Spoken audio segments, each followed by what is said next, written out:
Guys, நேற்று பார்த்தீங்கன்னா நம்ம டிவிகேல வந்து கேபினெட் மினிஸ்டராக நம்ம ஜனநாயகன் படத்தில் ஒரு ரிசல்ட் கொடுத்துருக்காங்க. கொடுத்ததுனால ஒன்றும் தப்பு இல்லை. அவர் வந்து அப்படி மக்களுக்கு நம்மளுக்கு என்ன பண்ணியிருக்காரு அப்படின்னு கேட்டிங்கன்னா தெரிஞ்ச எதுவும் கிடையாது. அவரோட சொத்து மதிப்பு பார்த்திங்கன்னா 70,000 crores போட்டிருந்துச்சு நான் பார்த்த வரைக்கும். அது இல்லாமல் 6 to 7 million கிட்ட அவருக்கு நெட்ஒர்க் இருக்குது.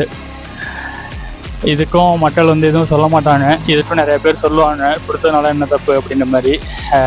அது வேண்டாம், நம்ம அதில் டீப்பாக உள்ள போக தேவையில்லை. அது மக்களோடது. நான் நேற்று சொல்லியிருந்தேன் 12 மாவட்டங்களுக்கு வந்து ரெட் அலர்ட் விட்டுருக்காங்கன்ட்டு. அதில் அது என்னென்னா கிருஷ்ணகிரி, நாமக்கல், வேலூர், திருச்சி, திண்டுக்கல், சேலம், திருவண்ணாமலை, நீலகிரி, அரியலூர், பெரம்பலூர், இந்த மாதிரி மாவட்டங்களுக்கெலாம் வந்து ரெட் அலர்ட் வந்து விட்டுருக்காங்க. வறட்சி மண்டலமாக மாறக்கூடும்னு எச்சரிக்கையாக இருக்க சொல்லியிருக்காங்க. ஸோ அதனால் பார்த்துருந்துருக்காங்க. இங்கே வெயில் இல்லைன்னு நினைக்காங்க. இங்கே நம்ம ஊரோட வெயில் அதிகமாக தான் இருக்குது. எல்லோரும் தண்ணி நிறையா குடிங்க. நான் சொன்னது வந்து ட்ரிங்கிங்